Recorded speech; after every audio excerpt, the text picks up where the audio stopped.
മക്കളെ, ഹായ്, എന്തൊക്കെയുണ്ട് വിശേഷം? നമ്മളെല്ലാവരും എക്സാം ഒക്കെ തുടങ്ങി എക്സാമിന്റെ ടെൻഷനിലായിരിക്കും. പേടിയുണ്ടോ എല്ലാവർക്കും?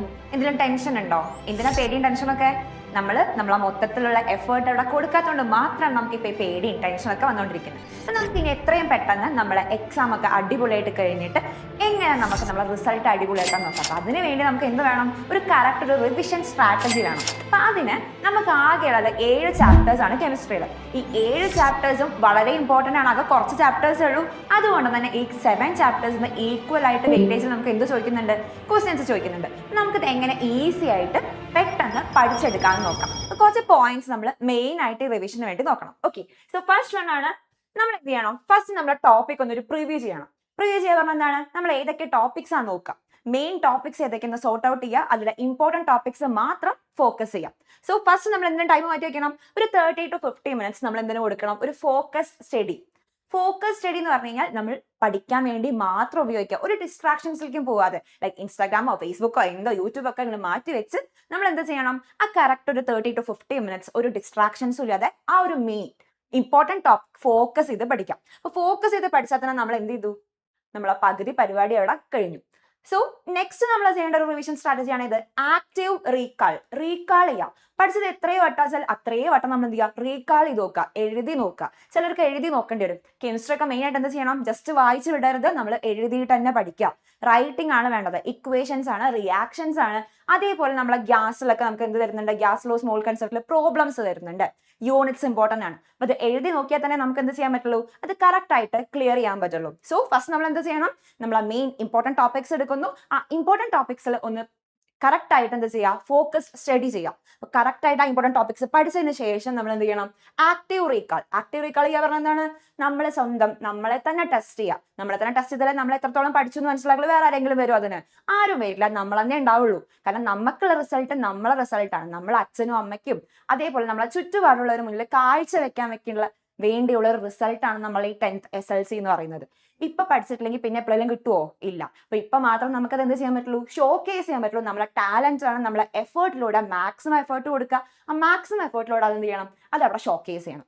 സോ നമ്മൾ ആക്റ്റീവ് റീകാൾ നമ്മളെ ബുക്കൊക്കെ ഒന്ന് അടച്ചു വെക്കാം. ബുക്ക് അടച്ചു വെച്ചിട്ട് നമ്മൾ ആ അരമണിക്കൂർ അല്ലെങ്കിൽ 50 മിനിറ്റ് 1 മണിക്കൂർ നമ്മൾ എന്ത് പഠിച്ചു ജസ്റ്റ് ഒന്ന് ബുക്ക് അടച്ചു വെച്ച് റീകാൾ ചെയ്ത് നോക്കുക, ഓർത്ത് നോക്കുക, പറഞ്ഞു നോക്കുക, അല്ലെങ്കിൽ എന്താ ചെയ്യുക? ജസ്റ്റ് ഒരു ബുക്ക് എടുത്തിട്ട് എഴുതി നോക്കുക. അപ്പൊ മെയിൻ ഇമ്പോർട്ടൻറ്റ് ഇക്വേഷൻസ് ഒക്കെ എന്താ ചെയ്യുക? എഴുതിയിട്ട് തന്നെ നോക്കുക. നമുക്ക് ബാലൻസ് ചെയ്യാനുണ്ട്, അതേപോലെ കാർബണിലെ ബോണ്ടിങ്സ് വരുന്നുണ്ട്. അപ്പൊ ആ ബോണ്ടിങ്സ് ഒക്കെ എന്താ ചെയ്യുക? കറക്റ്റ് വരച്ച് നോക്കുക. ബോണ്ട് ഇടാൻ പറ്റുന്നുണ്ടോ? IUPAC നെയിം കൊടുക്കാൻ പറ്റുന്നുണ്ടോ? യൂണിറ്റ്സ് കിട്ടുന്നുണ്ടോ? ഒക്കെ എന്ത് ചെയ്യുക? ബുക്ക് അടച്ചു വെച്ച് വേറൊരു ബുക്ക് എടുത്ത് അതിൽ എഴുതി നോക്കുക. ഓക്കെ അല്ലേ? ദെൻ നെക്സ്റ്റ് നമ്മൾ ചെയ്യേണ്ടത് മെയിൻ ടോപ്പിക് ആണ്, ലൈക്ക് മെയിൻ സ്ട്രാറ്റജിയാണ് നമ്മളെ പാസ്റ്റ് 5 ഇയേഴ്സിലെങ്കിലും ക്വസ്റ്റ്യൻ പേപ്പേഴ്സ് സോൾവ് ചെയ്യാം. ഇതൊക്കെ നമ്മൾ ചെയ്യേണ്ടത് എപ്പോഴാണ്? മെയിൻ നമ്മളെ പ്രിവ്യൂ ടോപ്പിക് ഫോക്കസ് സ്റ്റഡി കഴിഞ്ഞതിന് ശേഷം മാത്രം പോകേണ്ട ഒരു സ്റ്റെപ്പാണ് ഇത്, past question papers. So previous year question papers എടുക്കുക, പ്രാക്ടീസ് ചെയ്യാം, അതും എഴുതി നോക്കുക. നമുക്ക് ടൈം ലിമിറ്റിൽ അത് പ്രസന്റ് ചെയ്യാൻ പറ്റുന്നു, ടൈം ലിമിറ്റിൽ കംപ്ലീറ്റ് ചെയ്യാൻ പറ്റുന്നുണ്ടെങ്കിൽ നമ്മൾ എന്തായി? നമ്മളെ ഹാഫ് അവിടെ കഴിഞ്ഞു. സോ പാസ്റ്റ് പേപ്പേഴ്സും അതേപോലെ ക്യൂസസ് ഒക്കെ ഒന്ന് സോൾവ് ചെയ്ത് നോക്കുക.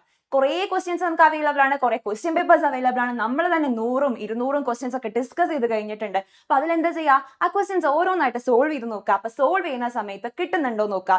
എവിടെയാണോ നമുക്ക് കിട്ടാത്തത് ആ ടോപ്പിക്കിലേക്ക് നമ്മൾ എന്ത് ചെയ്യുക? ഒന്നും കൂടി പോവുക, ആ ടോപ്പിക്ക് പഠിക്കുക. ആ ടോപ്പിക്ക് പഠിച്ചതിന് ശേഷം എഗെയിൻ എന്താ ചെയ്യുക? ആ ക്വസ്റ്റ്യൻ അറ്റൻഡ് ചെയ്ത് നോക്കുക. അപ്പൊ അറ്റൻഡ് ചെയ്ത് കിട്ടുന്നില്ലെങ്കിൽ എന്താ ചെയ്യണം? എഗെയിൻ നമ്മൾ എന്താ ചെയ്യുക?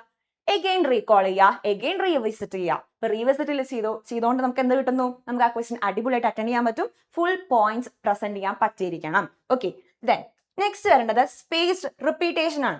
സ്പേസ്ഡ് റിപ്പീറ്റേഷൻ എന്ന് പറഞ്ഞിട്ടുണ്ടെങ്കിൽ റിപ്പീറ്റ് ചെയ്യുക. ഇന്ന് നമ്മളൊരു ടോപ്പിക്ക് പഠിച്ചു, ലൈക്ക് ഇന്ന് നമ്മൾ ഓർഗാനിക് കെമിസ്ട്രി പഠിച്ചു, നാളെ നമ്മൾ ഇലക്ട്രോ കെമിസ്ട്രി പഠിച്ചു, മറ്റന്നാൾ നമ്മൾ നോൺ മെറ്റൽസ് പഠിച്ചു എന്ന് വിചാരിക്കാം. എഗെയിൻ 4ാമത്തെ ഡേ നമ്മൾ എന്ത് ചെയ്യണം? എഗെയിൻ ഓർഗാനിക് കെമിസ്ട്രി പഠിച്ചിരിക്കണം, റിവൈസ് ചെയ്തിരിക്കണം. പഠിക്കല്ല, റിവൈസ് ചെയ്യാം. ഇപ്പൊ നമുക്കുള്ളത് എന്തിന്റെ ടൈമാണ്? റിവിഷന്റെ ടൈമാണ്. റീവിഷൻ, എഗെയിൻ റീവിസിറ്റ് ചെയ്തുകൊണ്ടിരിക്കാം. അപ്പൊ 1ാമത്തെ ദിവസം നമ്മൾ ഓർഗാനിക് പഠിച്ചിട്ടുണ്ടെങ്കിൽ എഗെയിൻ 4ാമത്തെ ദിവസം നമ്മൾ എന്ത് ചെയ്യണം? നമുക്കത് റീകാൾ ചെയ്യാൻ പറ്റുന്നുണ്ടോ നോക്കുക, ക്വസ്റ്റ്യൻസ് ആൻസേഴ്സ് ചെയ്യാൻ പറ്റുന്നുണ്ടോ നോക്കുക. സോ അത് ചെയ്യാൻ പറ്റിയിട്ടുണ്ടെങ്കിൽ നമ്മൾ അവിടെ എന്ത് ചെയ്തു? നമ്മളെ റിസൾട്ട് അവിടെ മാക്സിമം ആയിരിക്കും. സോ ഒരു ഫസ്റ്റ് ഡേ റിപ്പീറ്റ് ചെയ്യുക, എഗെയിൻ 3rd ഡേ റിപ്പീറ്റ് ചെയ്യുക, then again 7th day repeat ചെയ്യുക. അങ്ങനെ റിപ്പീറ്റ് ചെയ്ത് എന്ത് ചെയ്യുക? റിവൈസ് ചെയ്തുകൊണ്ടേയിരിക്കുക. ദെൻ എഗെയിൻ നമുക്ക് പെട്ടെന്ന് റിവിഷൻ വേണ്ടിയിട്ട് പെട്ടെന്ന് റിവൈസ് ചെയ്യാൻ വേണ്ടിയിട്ട് ഒരു ക്യുക്ക് നോട്ട്സ് ഉണ്ടാക്കി വെക്കാം. So that means quick summary notes ഉണ്ടാക്കുക, ലൈക്ക് മൈൻഡ് മാപ്സ് ഉണ്ടാക്കുക. നമ്മളിങ്ങനെ ബ്രാഞ്ചസ് ഒക്കെ വരച്ച് കണക്ട് ചെയ്ത് വരക്കില്ലേ, മൈൻഡ് മാപ്സ് ഉണ്ടാക്കുക. അതേപോലെ ഫ്ലാഷ് കാർഡ്സ് ഉണ്ടാക്കി വെക്കുക. അല്ലെങ്കിൽ ഏറ്റവും ഈസി മെത്തേഡ് എന്താ, കുറച്ച് നമ്മൾ റഫ് നോട്ട്സ് എടുത്തിട്ട് അതിൽ നമുക്ക് ആ ടോപ്പിക്കിനെ എങ്ങനെ സിംപ്ലിഫൈ ചെയ്ത് എഴുതാം, നമ്മൾ പഠിക്കുമ്പോൾ തന്നെ സിംപ്ലിഫൈ ചെയ്ത നോട്ട്സ് ഉണ്ടാക്കി വെക്കാം. അങ്ങനെ സിംപ്ലിഫൈ ചെയ്ത നോട്ട്സ് ഉണ്ടാക്കി വെക്കുമ്പോൾ നമുക്കത് റിവിഷനിൽ ഭയങ്കര യൂസ്ഫുൾ ആയിരിക്കും. ജസ്റ്റ് അതൊന്നും എന്ത് ചെയ്താൽ മതി, ആ പേജൊക്കെ ഒന്ന് മറച്ച് ജസ്റ്റ് ഒന്ന് വായിച്ചാൽ തന്നെ നമുക്ക് എന്തായി, നമുക്ക് ആ ടോപ്പിക്ക് പെട്ടെന്ന് ഓടി വരും. കാരണം നമ്മൾ പഠിച്ചതാണ്, നമ്മൾ തന്നെ എഴുതിയ നോട്ട്സ് ആണ്. അല്ലാതെ ടെക്സ്റ്റ് ബുക്കോ ടീച്ചറോ തന്ന നോട്ടല്ല, നമ്മൾ റിവിഷനിൽ നമ്മൾ ഉണ്ടാക്കിയ നോട്ടാണെങ്കിൽ നമുക്ക് എന്ത് ചെയ്യാൻ പറ്റും, പെട്ടെന്ന് അത് റീകോൾ ചെയ്യാൻ പറ്റും, അത് പെട്ടെന്ന് പ്രസന്റ് ചെയ്യാൻ സാധിക്കും. സോ മെയിൻ ടോപ്പിക് ആണ് പഠിക്കുന്ന സമയത്ത് എപ്പോ ഫസ്റ്റ് മെത്തേഡ് ഫോക്കസ് സ്റ്റഡിയിൽ തന്നെ 30 to 50 minutes നമ്മൾ പഠിക്കണം എന്ന് പറഞ്ഞല്ലേ, ഓരോ സബ്ജക്ട്സും എന്ത് ചെയ്യണം. അപ്പൊ നമ്മൾ കെമിസ്ട്രി പഠിക്കുന്ന ഓരോ ചാപ്റ്ററും നമ്മൾ അത്രയും ടൈം സ്പെൻഡ് ചെയ്യുന്നുണ്ടായിരിക്കും. അങ്ങനെ സ്പെൻഡ് ചെയ്യുന്ന സമയത്ത് ഒരു പേപ്പർ എടുത്തിട്ട് ഏത് ടോപ്പിക് ആണോ പഠിക്കുന്നത് ആ ടോപ്പിക്കിലെ നോട്ട്സ് പോയിന്റ് വൈസ് ആയിട്ട് എഴുതി വെക്കാം. നമ്മൾ സയൻസ് സബ്ജക്ട്സിൽ ഒരു പ്രത്യേകത ഉണ്ട്, കുറേ ഇങ്ങനെ എഴുതണോ പാരഗ്രാഫ്സ് ആയിട്ട്, വേണ്ട. ജസ്റ്റ് എന്ത് മതി, പോയിന്റിൽ സ്റ്റിക്ക് ഓൺ ചെയ്യാം. പോയിന്റ് പ്രസന്റേഷൻ മാത്രമേ വേണ്ടൂ. ജസ്റ്റ് 1 വേർഡ് ആണെങ്കിൽ നമുക്ക് അവിടെ എന്ത് കിട്ടിയിട്ടുണ്ടായിരിക്കും, 1 മാർക്ക് കിട്ടും. 2 വേർഡ്സിലാണെങ്കിൽ 2 മാർക്സ് അവിടെ ഉണ്ടായിരിക്കും. അല്ലെങ്കിൽ ജസ്റ്റ് ഒരു കാൽക്കുലേഷൻ ആണോ, ആ കാൽക്കുലേഷൻ ആണ് നമുക്ക് അവിടെ മാർക്ക് വരുന്നത്. അപ്പൊ ഇങ്ങനെ കുറേ വലിച്ചുവാരി എഴുതേണ്ട കാര്യമില്ല, ജസ്റ്റ് ആ പോയിന്റ് സ്റ്റിക്ക് ഓൺ ചെയ്താൽ മതി. സോ ഇപ്പൊ നമ്മൾ റിവിഷൻ ടൈമിൽ തന്നെ, നമ്മളത് ഇമ്പോർട്ടന്റ് ടോപ്പിക്സ് പഠിക്കുന്ന ടൈമിൽ തന്നെ ജസ്റ്റ് ഒരു നോട്ട് പ്രിപ്പയർ ചെയ്തിട്ടുണ്ടെങ്കിൽ നമുക്ക് ആ നോട്ട് എവിടെ യൂസ് ചെയ്യാൻ പറ്റും, നമ്മളെ ലാസ്റ്റ് മെത്തേഡിലുള്ള ക്വിക്ക് സമ്മറി. ആ ക്വിക്ക് സമ്മറിക്ക് വേണ്ടി നമുക്ക് ആ പേജസ് ഒക്കെ ഒന്ന് മറച്ചു നോക്കി കഴിഞ്ഞാൽ നമുക്ക് പെട്ടെന്ന് അത് റീകാൾ ചെയ്യാം. കാരണം നമ്മൾ പ്രൊഡ്യൂസ് ചെയ്ത നോട്ട്സ് ആണ്, നമുക്ക് എപ്പോൾ വേണമെങ്കിലും അത് റീകാൾ ചെയ്യാം, നമുക്ക് എപ്പോൾ വേണമെങ്കിലും എടുത്ത് പഠിക്കാനും സാധിക്കും. ക്ലിയർ അല്ലേ? സോ ഇതൊക്കെ ചെയ്തിട്ടുണ്ടെങ്കിൽ എഗെയിൻ എന്താ ചെയ്യുക, റിപ്പീറ്റ് അടിക്കുക. നമ്മൾ കെമിസ്ട്രിയുടെ കാര്യം മാത്രമല്ല പറയണ, എല്ലാ സബ്ജക്ട്സിന്റെ കാര്യം പറയണ. ലൈക്ക് ഫിസിക്സ്, ബയോളജി, ഇംഗ്ലീഷ് നമ്മൾ എക്സാം കഴിഞ്ഞു, ഇനി കുറെ എക്സാംസ് വരുന്നുണ്ട്. സോ എല്ലാത്തിലും നമ്മൾ ഈ സ്റ്റെപ്സ് ഫോളോ ചെയ്യുക. റിവിഷന് വേണ്ടിയിട്ട് ആദ്യം എന്താ ചെയ്യേണ്ട, ഫസ്റ്റ് നമ്മൾ എടുക്കേണ്ട ഇമ്പോർട്ടന്റ് ടോപ്പിക്സ് ആണ്. ഇമ്പോർട്ടന്റ് ടോപ്പിക്സ് കവർ ചെയ്തതിന് ശേഷം എന്താ ചെയ്യുക, കുറച്ച് ബുദ്ധിമുട്ട് കുറഞ്ഞതിലേക്ക് പോവുക, പിന്നെ ഭയങ്കര ഈസി ആയ ടോപ്പിക്സ് പഠിക്കുക. അപ്പൊ എല്ലാം പഠിക്കുന്ന സമയത്ത് എന്താ ചെയ്യുക, നമ്മൾ നമ്മളേതായ നോട്ട്സ് ക്രിയേറ്റ് ചെയ്യുക. ആ നോട്ട്സ് ക്രിയേറ്റ് ചെയ്തായിരിക്കും എന്താ ചെയ്യേണ്ടത്, ലാസ്റ്റ് സമ്മറിക്ക് വേണ്ടി യൂസ് ചെയ്യേണ്ടത്. അപ്പൊ സമ്മറിക്ക് നമ്മൾ എന്താ ചെയ്യുക, ആ നോട്ട്സ് റിവൈസ് ചെയ്യുക, റീകോൾ ചെയ്യുക. എവിടെയാണോ നമുക്ക് കിട്ടാത്തത് എഗെയിൻ റിപ്പീറ്റ് അടിക്കുക. ഈ സ്റ്റെപ്സ് എഗെയിൻ റിപ്പീറ്റ് അടിച്ച് നമ്മൾ എന്താ ചെയ്യുക, അതിലേക്ക് പോയിക്കൊണ്ടിരിക്കുക. ക്ലിയർ അല്ലേ? സോ ഇപ്പൊ എല്ലാവരും നന്നായിട്ട് എക്സാം എഴുതുക. അപ്പൊ ഇപ്പൊ നമ്മൾ കൊടുക്കുന്ന എഫേർട്ടായിരിക്കും നമ്മളെ മാക്സിമം. സോ ഇപ്പൊ നമുക്ക് എഫേർട്ട് ഇടാൻ പറ്റിയിട്ടില്ലെങ്കിൽ നമുക്കത് എന്തായിരിക്കും, ഇപ്പൊ പിന്നെ പഠിച്ചിട്ട് കാര്യമുണ്ടോ, പഠിക്കേണ്ട സമയത്ത് പഠിച്ചിട്ടില്ലെങ്കിൽ ലാസ്റ്റ് റിഗ്രറ്റ് അടിച്ചിട്ട് ഒരു കാര്യം ഉണ്ടാവില്ല. കാരണം നമുക്ക് എല്ലാത്തിലും ഇമ്പോർട്ടൻ്റ് ആണ് നമ്മുടെ റിസൾട്ട് എന്ന് പറയുന്നത്. സോ മാക്സിമം നമ്മൾ എഫേർട്ട് ഇട്ട് കഴിഞ്ഞാൽ A+ ഒന്നും അല്ല, നമ്മൾ എത്ര മാക്സിമം എഫേർട്ട് കൊടുത്തിട്ടുണ്ട്, ആ എഫേർട്ട് നമുക്ക് നമ്മളെ റിസൾട്ട് കാണാൻ സാധിക്കും.